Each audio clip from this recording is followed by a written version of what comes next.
Bem-vindo ao último episódio da série Networking Fácil para Empreendedores. Nesta série resumo para ti o livro que Warren Buffett descreve como sendo um livro que mudou a sua vida. O livro chama-se Como Fazer Amigos e Influenciar Pessoas, do Dale Carnegie. Antes de começar, pense em subscrever no Apple Podcast ou na tua aplicação de podcast procurando Blog Hackcast. É o que me ajuda mais. Se estás a ouvir este episódio, é provável que já ouviste os anteriores. Se não for o caso, convido-te a ouvir os 3 primeiros episódios da série. E se queres ir mais longe, recebe a checklist Networking Fácil. A checklist contém todos os princípios desta série. Com ela terás sempre que precisares acesso a todos os princípios que te ajudarão a construir uma rede de empreendedores como tu. Para receber a tua checklist é simples. Vai a bloghack.pt/amigos. Bom episódio!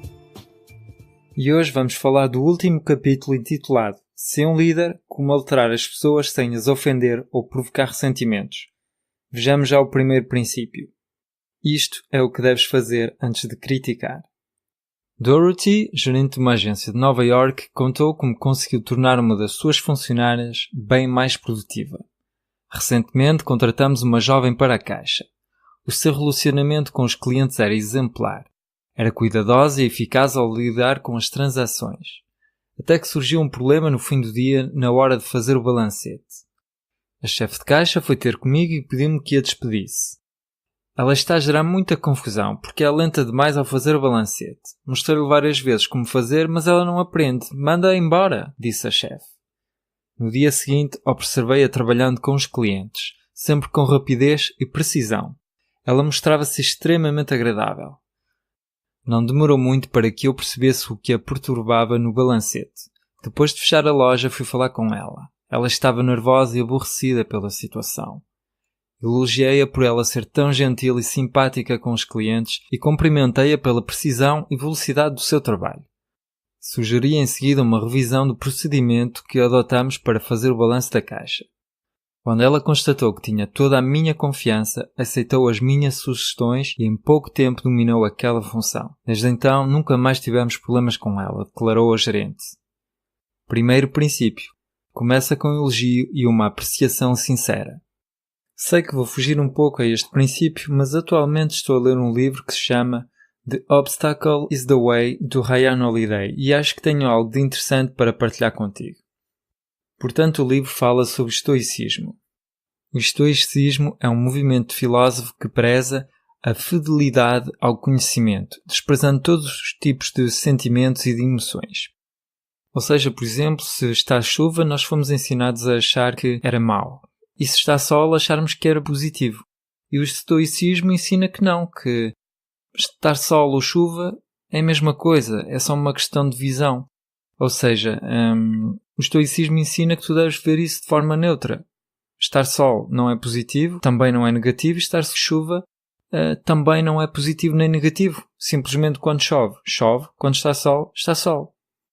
Portanto, a forma como empreendemos, vimos e contextualizamos os obstáculos e o significado que lhe damos define a que ponto será difícil superar os obstáculos. E foi um pouco o que aconteceu com a funcionária da loja que tinha dificuldades em fazer o balancete. Ela olhou para aquela tarefa como sendo muito difícil.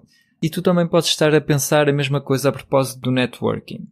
Talvez penses que é muito difícil superar o teu medo em ser rejeitado.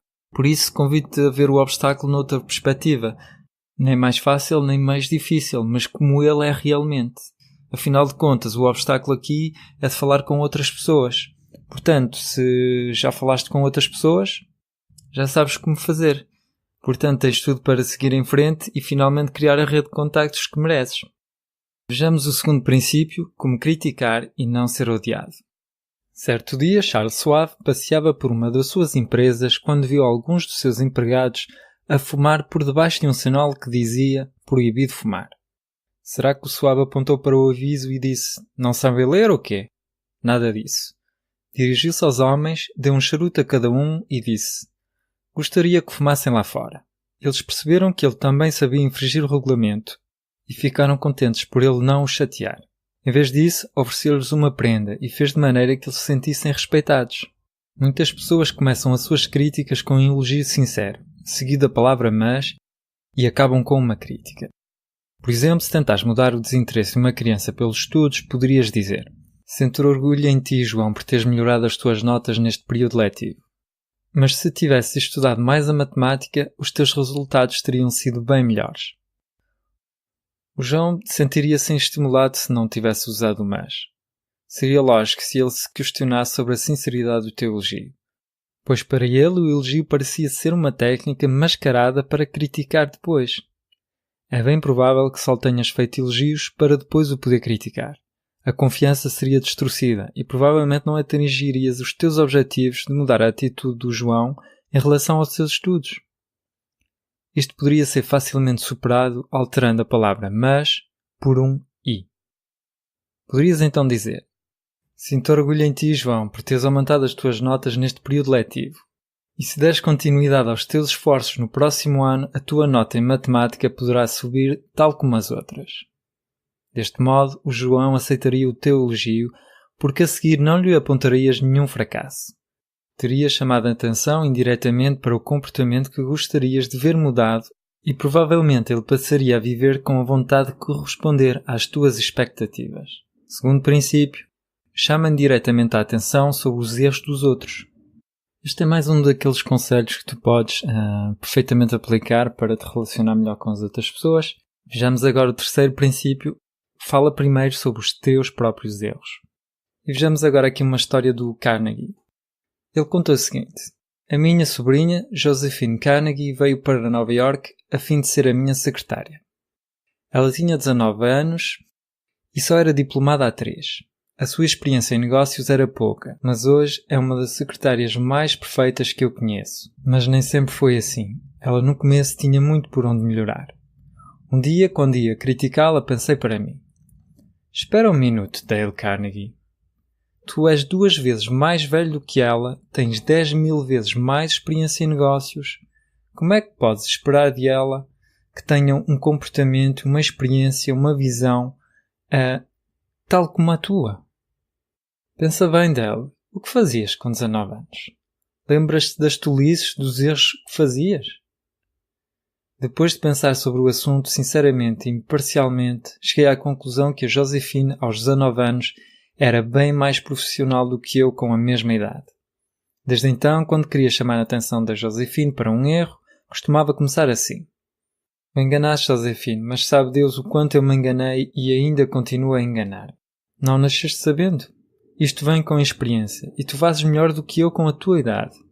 Tenho sido culpado de tantas coisas estúpidas que sinto pouca inclinação para te criticar, tu e outra pessoa qualquer. Mas não achas que teria sido mais indicado ter feito assim ou assim? É mais fácil ouvir a crítica sobre os teus erros quando o acusador começa por admitir que ele também erra. Quem admite os seus próprios erros, mesmo sem corrigi-los, conseguirá convencer o outro de mudar mais facilmente o seu comportamento. Terceiro princípio: fala dos teus próprios erros antes de criticar os das outras pessoas. Já te aconteceu conhecer alguém que vem ter contigo, por exemplo, o teu patrão, o teu chefe, seja quem for, que vem ter contigo e vem começar a dizer mal do teu trabalho, mal de alguns aspectos teus, etc. E tu começas a pensar: mas tu já reparaste que tu fazes exatamente a mesma coisa? Tu já reparaste nos erros que tu fazes? E tu sabes como isso magoa? Portanto, se tu queres te relacionar melhor com as outras pessoas, segue este princípio e de certeza que te ajudará a criar um bom networking. Vejamos agora o quarto princípio. Ninguém gosta de receber ordens.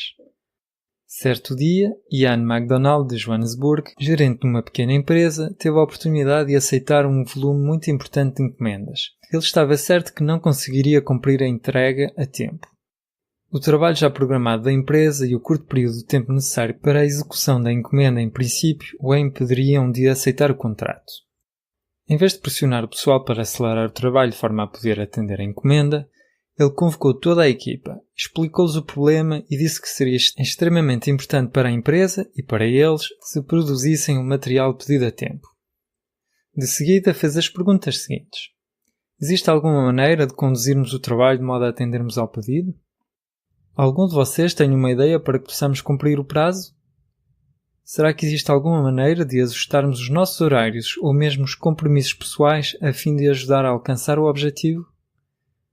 Os funcionários levantaram muitas ideias e insistiram para que ele aceitasse o pedido. Eles assumiram a atitude "podemos fazê-lo", e a encomenda então foi aceita, produzida e entregue a tempo. Um líder de sucesso utiliza o quarto princípio: faz perguntas em vez de dar ordens. Isto faz-me pensar uma vez que eu tinha um site e tinha alguns problemas, pois eu tentei fazer algumas alterações por mim mesmo no código do site e aquilo estragou por completo o site. Então, eu naquele tempo não tinha assim muito dinheiro e também não queria pagar alguém para me resolver o problema. Então pensei, vou perguntar aqui a um amigo meu se ele me pode ajudar. O que acontece é que eu já não falava com ele há bastante tempo e por isso fui-lhe fazendo algumas perguntas, tipo, olha, eu sei que tu sabes fazer isto, como é que tu fizeste no teu site, como é que tu fizeste para fazer estas alterações, etc. Ele foi-me explicando até que chegou o momento em que ele pensou, bem, dá-me os acessos ao teu site e eu vou-te resolver o problema. Portanto, aqui está uma excelente maneira de tu pedir ajuda, fazendo perguntas, e isso é muito mais motivante para as pessoas, por isso usa e abusa deste princípio e com certeza que te vai ajudar a te relacionar melhor com as outras pessoas. Vejamos aqui o quinto princípio: evita envergonhar as outras pessoas. Há alguns anos, a General Electric tinha um problema delicado para resolver. A empresa queria tirar Charles Steinmetz da chefia de um departamento. O Charles era um gênio sobre tudo que se tratava de eletricidade, mas como chefe do departamento de cálculos era péssimo. Mas a empresa não queria ferir o homem, pois ele era indispensável e altamente sensível. Foi por isso que lhe ofereceram um novo cargo. Foi nomeado engenheiro consultor da General Electric, um título prestigioso para um trabalho que ele já tinha realizado. Assim, colocaram outra pessoa na chefia do departamento de cálculos. Charles sentiu-se orgulhoso, tal como os diretores da General Electric. Com esta manobra conseguiram ficar com a sua estrela mais caprichosa sem o envergonhar. Evita envergonhar as pessoas, é algo de muito importante. Pouco de nós preocupam-se com esse tipo de coisas, pois cavalgamos furiosamente sobre os sentimentos dos outros, prosseguindo o nosso caminho, descobrindo faltas, fazendo ameaças, criticando o empregado diante dos outros, sem mesmo considerar que ferimos a vaidade dessa pessoa. Medita alguns minutos e tenta compreender o outro em vez de o envergonhar. Faz com que a pessoa queira cooperar em vez de rebelar-se contra ti. Quarto princípio: não envergonhes as outras pessoas. Aqui está um princípio muito fácil de pôr em prática, mas que muitas vezes esquecemos de fazer.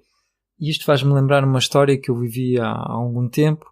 Eu tinha uma colega de trabalho e ela estava a começar, ainda era bastante nova, e então ela costumava errar muitas vezes, fazer assim pequenos erros, pequenas coisas bastante mal e que impactava muito o meu trabalho, pois ela começava o trabalho e eu depois prosseguia de seguida o trabalho.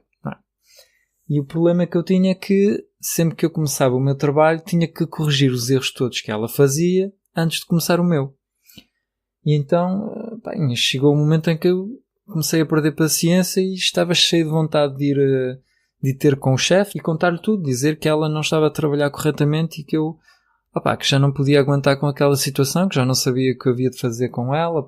E felizmente que eu tinha lido este livro e então decidi fazer de outra maneira. Fui ter diretamente com ela e expliquei-lhe o que ela devia alterar, expliquei-lhe os problemas que eu tinha visto e pronto, e tentei ajudá-la para isso não voltar a repetir-se, de forma a que nós possamos a trabalhar da melhor forma daqui para a frente.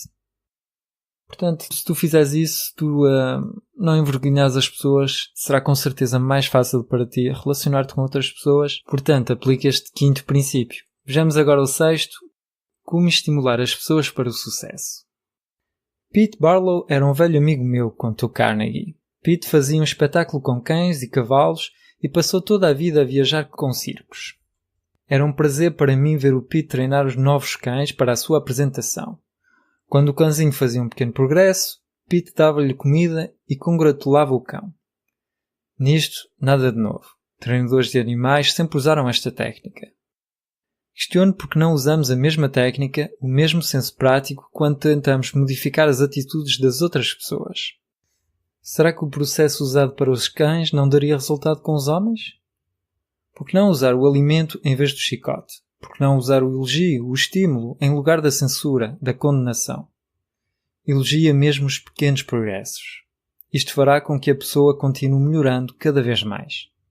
Quando penso no meu caso pessoal, contou Carnegie, lembro-me das palavras de incentivo elogiosas que recebi na minha carreira. E no que te diz respeito? Já te aconteceu? A história está repleta de ilustrações surpreendentes sobre o benefício dos elogios. Histórias que parecem mágicas. Por exemplo, vejamos a história seguinte. Há alguns anos, um menino de 10 anos que trabalhava numa fábrica em Nápoles sonhava ser cantor. Mas o seu primeiro professor desencorajou-o, dizendo-lhe que ele não sabia cantar e não tinha voz. No entanto, a sua mãe, uma pobre camponesa, enlaçou-o com os braços e disse-lhe que sabia que ele podia cantar. Ela reparou que ele estava a progredir e chegou a andar descalça para economizar dinheiro para pagar as lições de canto do filho. O incentivo desta mãe e o seu encorajamento mudaram a vida do filho. Ele chamava-se Caruso e tornou-se o maior cantor de ópera da sua época. Tu que estás a ouvir este podcast, tens um poder habitualmente pouco usado. Esse poder é a capacidade mágica em elogiar as pessoas, incentivando-as com a compreensão para que elas consigam tirar o potencial máximo delas. Com a crítica, a capacidade declina. Com o estímulo, ela floresce. Sexto princípio, elogia o menor progresso. Ser caloroso na tua aprovação e generoso no teu elogio. O que é super interessante com estes princípios é que não há aqui uma técnica mágica, um truque secreto que nunca ouvistes falar para te relacionar 1000 vezes melhor com as outras pessoas. Não, são tudo princípios básicos, simples, que já ouvimos falar de uma maneira ou de outra, mas que a verdade é que nós não aplicamos, temos dificuldades em pôr em prática. O que é mais interessante é que se aplicares 1 ou 2 ou 3 princípios desta série de podcast, já vais ter resultados, já vais ver que as coisas vão mudar para ti e que te vais poder relacionar muito melhor, portanto, põe em prática. Vejamos aqui o 7º princípio, como tirar melhor partido dos outros. O que podes fazer quando um excelente empregado tem vindo a baixar o seu rendimento? Podes despedi-lo, mas isso não resolverá o problema. Podes chamá-lo a atenção, mas causará ressentimento. Henry Henke, encarregado do serviço de uma grande vendedora de caminhões, tinha um mecânico cujo trabalho tinha baixado de qualidade a ponto de se tornar insatisfatório. Em vez de chamar-lhe a atenção ou ameaçá-lo, o Henke chamou-o ao escritório e conversou com ele francamente. Bill, tu és um ótimo mecânico. Já consertaste muitos veículos e até recebeste os elogios dos clientes. Só te posso elogiar pelo trabalho que tens feito nos últimos anos. Porém, ultimamente tens baixado o rendimento e a qualidade do teu trabalho deixa a desejar. Mas como gosto de ti, pensei que gostarias de saber o que eu penso da situação atual e talvez juntos possamos encontrar uma solução. O Bill disse que não se tinha percebido da queda de qualidade e afirmou que o trabalho pedido estava ao seu alcance e que iria melhorar. Foi o que fez? Claro que sim. Tornou-se novamente no melhor mecânico da empresa. Agora com a reputação prestigiada pelo Sr. Henke, que outra coisa faria ele senão em tentar manter a reputação que o Henke lhe tinha dado. Resumindo, se queres que uma pessoa melhore uma coisa determinada, faz com que a pessoa se sinta capaz de o fazer. Verás que ela fará tudo para corresponder à sua reputação. 7º princípio. Dá a outra pessoa uma reputação invejável, de forma a que ela queira corresponder a essa reputação. E aqui está um excelente truque que tu podes usar muito facilmente. Por exemplo, se tu conheces alguém, um empreendedor, alguém que tu realmente gostas, podes chegando dizendo, por exemplo, ouve lá, fulano, eu sei que tu és uma pessoa que gosta muito de ajudar, tu dizes isso nos teus vídeos, tu dizes isso no teu blog, e portanto eu queria te pedir ajuda. Será que me podes ajudar? Isto é um truque muito fácil que tu podes usar. A pessoa vai querer corresponder à imagem que as pessoas lhe dão. Portanto, usa e abusa deste truque e com certeza que te será útil para te relacionar melhor com as outras pessoas. Vejamos aqui o 9º princípio e último desta série. Torna as pessoas satisfeitas por fazer o que queres. Conheci um homem, contou Carnegie, que tinha de recusar muitos convites para falar, convites vindos de amigos ou de pessoas a quem devia obrigações. Ele recusava com uma tal habilidade que o pedinte no final até ficava satisfeito com a sua recusa. Mas como é que ele fazia? Será que ele limitava-se simplesmente a desculpar-se? Não, depois de expressar a sua apreciação pelo convite e pedir desculpa por não poder aceitar, ele sugeria um orador substituto. Em outras palavras, não dava tempo à outra pessoa sentir-se descontente com a recusa, pois procurava logo ajudá-la, orientando o seu pensamento para outro objetivo. Não estás convencido? Pois bem, o Napoleão usou a mesma técnica quando criou a Legião de Honra. Distribuiu 15.000 cruzes aos seus soldados, promoveu 18 dos seus generais e chamou as suas tropas o Grande Exército. Napoleão foi criticado por dar medalhinhas aos veteranos, mas replicou, e com razão, é com prémios deste género que se dirigem os homens. Esta técnica de atribuir títulos e autoridade funcionou para o Napoleão e funcionará com certeza para ti.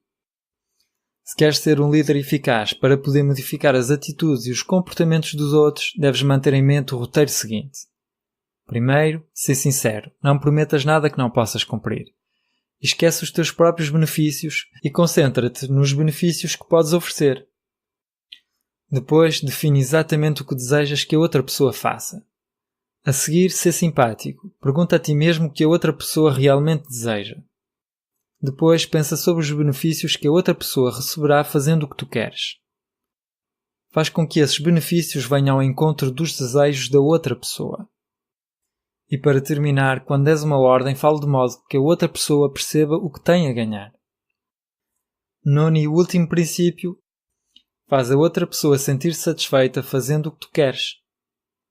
Muito obrigado por teres seguido a série até ao fim. Espero que te vá ajudar a relacionar-te muito melhor com as outras pessoas e principalmente que te vá ajudar a conhecer aqueles empreendedores que procuras, aquelas pessoas com quem tu procuras te relacionar para tornar o teu negócio ainda melhor. E se queres ir mais longe, eu fiz uma checklist com todos os princípios que vimos nesta série. Assim podes ter contigo esses princípios, podes os ter no teu computador, no teu telemóvel, de forma a poder de vez em quando ir lendo alguns princípios. Acho que a checklist vai com certeza ajudar, pois isto é muita informação, são muitos princípios e eu posso perceber que não seja fácil de te lembrar tudo e também podes não querer ouvir novamente os episódios todos. Se estiveres interessado em receber a checklist, vai a bloghack.pt/amigos, repito, bloghack.pt/amigos e podes baixar a tua checklist.